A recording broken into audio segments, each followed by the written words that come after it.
Welcome back everyone. Today we are going to start our example number 1 and 2 of chapter 1. Example number 1 जो है इसमें थोड़ा statement हम देख लेते हैं. एग्जाम्पल नंबर 1 का स्टेटमेंट क्या है. हमसे ये कहा है कि are the following statement true और फॉल्स. हमें ये बताना पड़ेगा कि जो ये स्टेटमेंट इसमें लिखा है कि ये सही है या गलत है, और उससे रिलेटेड हमें क्या रीज़न भी देना है.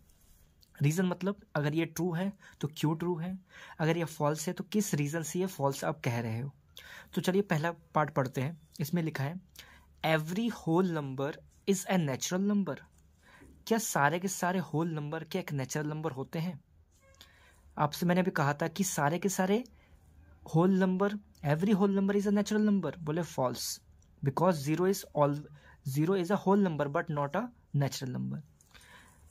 क्या होते हैं कि जो होल नंबर होते हैं वो कभी भी नेचुरल नंबर नहीं हो सकते, क्योंकि उसमें एक जीरो इंक्लूड हो गया. जब आप जीरो को हटाओगे तभी तो उसके बाद जो 1 2 3 बचेगा वही तो नेचुरल नंबर होगा ना. ठीक. Every integers is a rational number. Every integer ये ट्रू है, क्योंकि इंटीजर आप कुछ भी ले सकते हो. इंटीजर मान के चलो मैंने ले लिया है 2 -6, तो इसके नीचे आप 1 लगा दो, हो गया PYQ के फॉर्म में, यानी कि रैशनल नंबर में कन्वर्ट हो गया. कोई भी नंबर ले लो, जीरो अगर जीरो भी लेते तो जीरो को आपको ऊपर लेना पड़ेगा, तो उसके बाद हम इंटीजर्स को क्या किस में कन्वर्ट कर सकते हैं, रैशनल नंबर में हम कन्वर्ट कर सकते हैं. थर्ड पार्ट क्या है, every irrational number is an integer. Every irrational number क्या एक इंटीजर हो सकता है? ये मेरे ख्याल से ये फॉल्स है. फॉल्स क्यों है? क्योंकि देखो 3/5, अगर मैं बोलूँ 3/5 इज नॉट ए इंटीजर, क्योंकि 3/5 को जैसे आप डिवाइड करो, क्योंकि फ्रैक्शन कभी भी फ्रैक्शन के फॉर्म में है, ये एक फ्रैक्शन की एक तरह से एक फ्रैक्शन के फॉर्म में, वो कभी भी आपका इंटीजर नहीं हो सकता. या जैसे ही अगर इसको आप डिवाइड करोगे तो क्या डेसिमल में नहीं आ जाएगा, और डेसिमल इंटीजर थोड़ी नहीं होता. इंटीजर का मतलब होता है एक प्योर नंबर. ठीक है, आई होप आपको समझ में आ गया होगा. अब बढ़ेंगे हम एग्जाम्पल नंबर 2 की तरफ. एग्जाम्पल नंबर 2 का डेफिनेशन है, स्टेटमेंट है, find 5 rational numbers between 1 and 2. अब हमें कितने रैशनल नंबर फाइंड करने हैं? 5. किस किस के बीच में? 1 और 2 के बीच में. बहुत ईजी सा चैप्टर है, इसमें हम अच्छे से समझेंगे क्या करना है. आपको जितने भी रैशनल नंबर फाइंड करने के लिए बोले, सबसे पहले लेट करो. लेट हमें क्या किया, 5 रैशनल नंबर पूछा है, तो उसमें हम 1 ऐड करने हैं. जितने भी पूछे, 10 पूछते तो 10 में 1 ऐड कर दो, तो 5 + 1 क्या हो गया, 6. अब जो भी दो नंबर है, पहला नंबर कौन है, 1. ठीक है, दूसरा नंबर कौन है, 2. थोड़ा दूर लिखो. क्या पहले तो ये देखो कि जो दो हमने लिखा कि ये PYQ के फॉर्म में है, नहीं है. तो PYQ के फॉर्म में करने के लिए क्या करना पड़ेगा, अपनी तरफ से नीचे 1 लगाना पड़ेगा. इसमें भी अपनी तरफ से नीचे 1 लगाना पड़ेगा.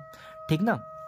अब जो नंबर आया है 6, उस 6 से आप क्या कर दो, ऊपर भी मल्टीप्लाई और नीचे भी मल्टीप्लाई, इसमें भी और इसमें भी मल्टीप्लाई कर दो, ऊपर भी और नीचे भी. 6 बन जा कितना हो गया, 6 बन जा 6, 6 2 जा 12 और 6 बन जा 6. आई होप को समझ में आ गया होगा किस तरह से ये करना था.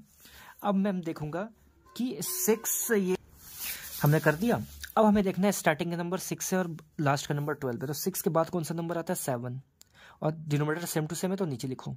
7/6, उसके बाद होता है 8/6, फिर 9/6, फिर 10/6 और फिर 11/6. हमें कितने नंबर फाइंड करने के लिए बोला, 5. तो 1 2 3 4 5. तो इस तरह से तो हमें एक लास्ट में लाइन भी लिखना पड़ेगा. The rational number, short form में लिख रहा हूँ, रैशनल नंबर बिटवीन 1 and 2, फिर इजिकल टू में बना के लिख लो, या आर करके ये सारे के सारे नंबर लिख लो, तो आपका आंसर आ जाएगा.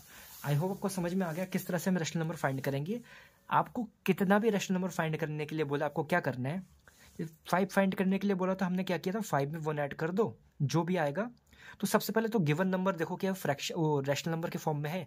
अगर रैशनल नंबर के फॉर्म में है तो इस 6 से ऊपर नीचे मल्टीप्लाई कर दो, अगर नहीं है तो अपनी तरफ से नीचे 1 मान के फिर मल्टीप्लाई करो. ठीक है, मिलते हैं अब एक्सरसाइज में.